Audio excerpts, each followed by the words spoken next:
I'm Tariq Khan, President of Open Tri-State. I'd like to welcome all of you to our Brown Bag session. And today we have a distinguished guest and also a distinguished moderator. Let me start by introducing Ashish Mathur. He's the co-founder and executive director of Camino Health South Asian Heart Center.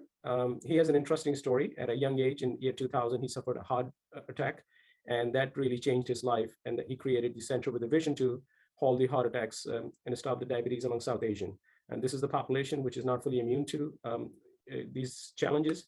And to have a conversation with him, we have Umber Ahmad, who is a charter member at Tri-State Open. Umber herself is a very accomplished entrepreneur after getting her education from MIT and Wharton and University of Michigan. For the last 9 years, she is operating Mah-Ze-Dahr Bakery. It's a wonderful place. They have 5 locations and still growing. I would like to now turn it to Umber to have a fireside chat with Ashish. Thank you so much. Good afternoon, everyone. We are here to talk about something that's really important to all of us, particularly the South Asian community. Heart health is something that I think either we, our parents, our relatives are sort of thinking about. It's definitely top of mind. And we're excited to be able to learn from Ashish Mathur today. What we'd love to be able to do is have this be as interactive as possible. We'd love to, be able to field your questions, really get your thoughts and sort of really understand the things about which you're concerned, the things on which you're focused, and really try to get as much information and knowledge as we can out of Ashish today. So I'd love to ask Ashish, if you could just walk us through a little bit of your background. Tariq mentioned briefly sort of what it is that drove you to start this institute, but if you can talk a little bit more about your journey and what brought you here, I think that would be really helpful for everyone.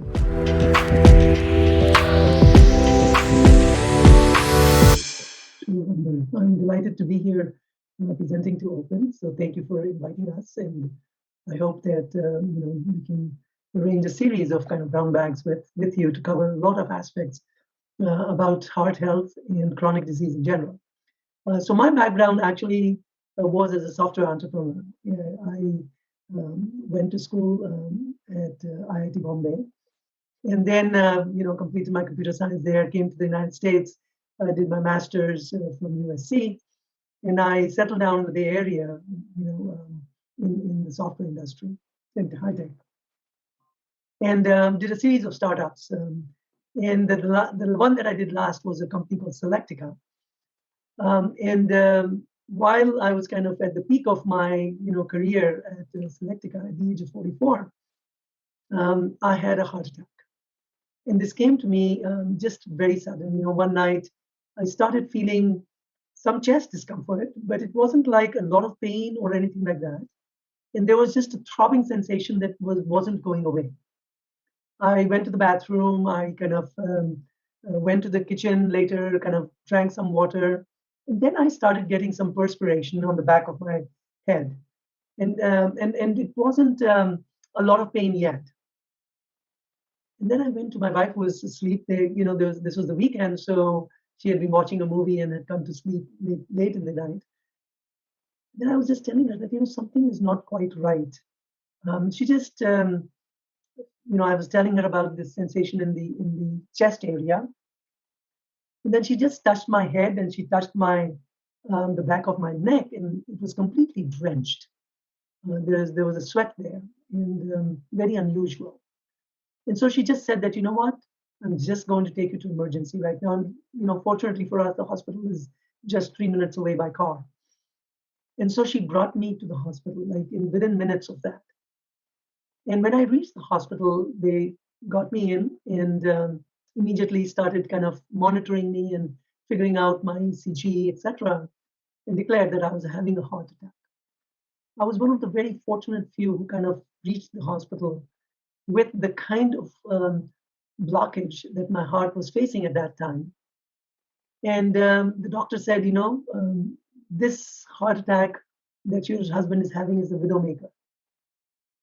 And we are seeing so many of South Asians come to this hospital, young in age, who are having this. And you are one of the lucky ones because they are able to intervene and put in a stent, and you are as good as new. And so that night I had 2 stents put in, but not before there was considerable damage to the heart. And I was deathly scared. And I was scared because I was wondering, number one, why it happened to me. And then number 2, when am I going to have the second one, right? Or another heart attack. And so that kind of began my journey of understanding what is heart disease, what is a heart attack, and what I can do to prevent. And amazingly, I found that there was a lot of literature out there on heart disease and South Asians. And for the first time, I found out that South Asians have a much higher risk, almost 2 to 4 times the risk of having heart disease compared to other populations. And what drives that? What is that based on? Like, why is it that we're so much more susceptible or affected by heart disease?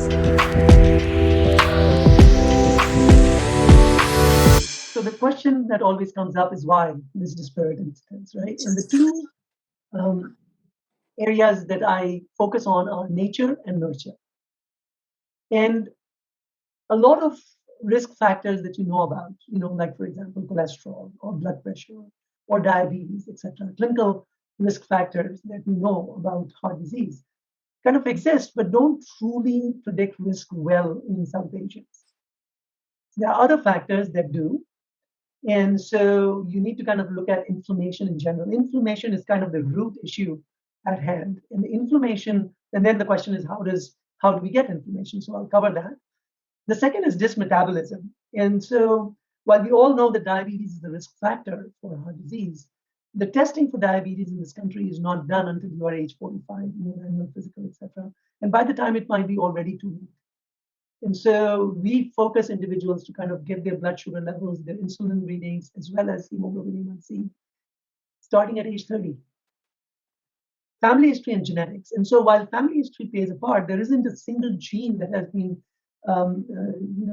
nailed down to kind of say, okay, this is the one that's actually causing the plaque buildup in your heart that leads to a heart attack.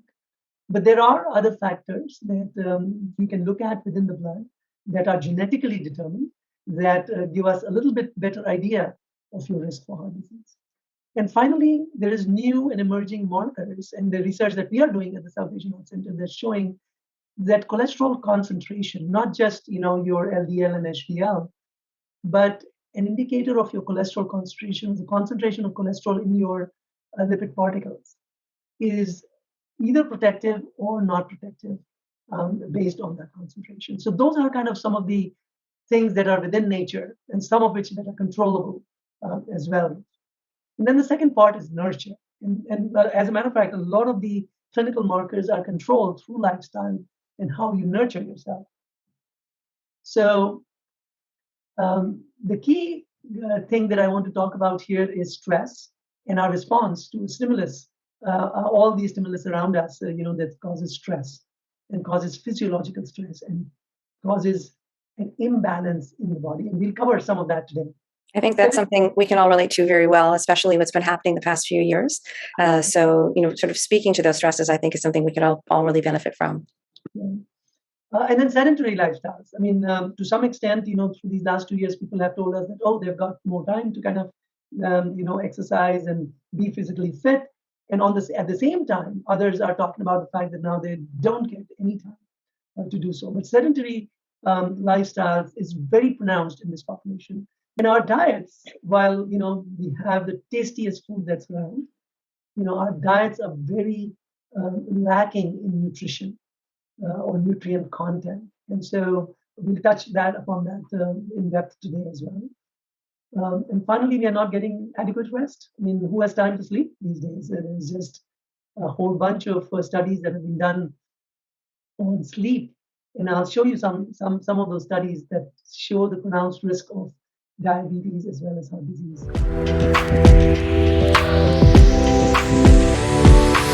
But if you look at the definition of health, it's always been in version 1.0 of health, or the definition of health, as absence of disease, right? So long as you don't have disease, you're healthy, right? Version 2.0 is how we started at the South Asian Heart Center, which is, can we prevent disease from happening, right? So you don't even get there. Prevention of disease, managing risk factors, etc. And that's version 2.0 of health. And we are now graduated into the 3.0 version of health, which actually is a definition of health from the World Health Organization, which is life in complete physical, mental, and social well-being. Right? And this was a definition that the WHO picked up in 1958, and yet it's taken so long for even us as an organization to start working on these aspects to help reduce chronic disease. And how do you move in mindset from health 1.0 to 3.0? It's moving from not just absence of disease mindset to being at ease mindset. So you do not have disease, but you are at ease. And so if you look at science, it's always defined a state for being at ease. And I'll just kind of go through the blueprint, 7 habits that can lead you there, right? So getting adequate sleep, 7 to 8 hours per night. 7 hours is kind of a reference point for most sleep studies, just to kind of let you know. And they measure everything else from that, lack of sleep or even greater sleep than that. Regular vigorous activity that translates to about 150 minutes of exercise per week. Maintaining recommended weight. And we'll talk a lot about weight today because that is like a leading indicator of your imbalance. Okay? And truly, if you focus on kind of getting your weight right, a lot of things move into balance. Not smoking, none or moderate alcohol. Actually, all of the studies that, or most of the studies that we have done, looked at, have a component of alcohol in it. And people really are overjoyed, actually, to know that it's okay for that. But remember, there's also none. If you haven't started, don't start. Is the kind of motto. Eating breakfast regularly. An amazing study that showed that there is a 450% reduction in having heart attacks with having a daily breakfast. All right. And then eating meals regularly, not snacking. So this is not that kind of constantly eating sort of thing that you have a fixed set of meals. It could be 3 meals a day, it could be 4 meals a day, whatever that is, but not kind of the constant when you see food you eat it, right? That sort of thing. So this 7 habits, I call it the secret 7. There's no secret about it. Most of us already know these. But then the question becomes, how do I implement these? The pillars that we have: sleep, getting to that 7 hours, the minimum 7 hours of sleep per night is critical. It's one of the pillars that we have. Exercise, getting to just, if you forget everything, just walk and get 10,000 steps in the day. Okay, and 10,000 steps translates to, for most people, 4 to 5 miles. You can get that in the day somehow, and it can be broken up. You can do multiple times. You can be walking and chatting on the phone, which a lot of you already perhaps do, to get those steps, right? Exercise. Maintaining recommended weight is kind of the line here, but that translates to what, when, and how we eat. Okay, so those are kind of the 3 things that are all incorporated into our D, or the diet aspect of our program. So those are 3, and then the one that's not here actually would be the 4th, which is the meditation, which actually ties in with rest. So, but it causes a different kind of balance and a different kind of rest. So we have created this program, this platform that we call Meds. It's an enabling platform, which is powerful because that's all we need to remember, meds. And you're already probably looking at meds to reduce or lower your LDL, like a statin, or your glucose levels, etc. So it's just kind of meds transposed, right? Health 1.0 to health 3.0, right? It's structured. It's structured in the sense that, there's education that we provide around each one of these. We'll get a little taste of this kind of going along. And it's also very simplified. So what I want you to take away today is a set of things that you can start implementing right away. You don't have to kind of wait to say, okay, I'll do this tomorrow or I'll do this next week. You can do this with your meal starting today. You can do this with, your sleep starting today, etc. Right? Just a little bit of change will go a long way. Yes, yeah. Thank you so much, Ashish. This was really a wonderful discussion. I think we all learned so much from this. Thank you, Umber. Thank you, Tariq. Thank you, Open Tri-State for organizing this with us. I think, this is American Heart Health Month.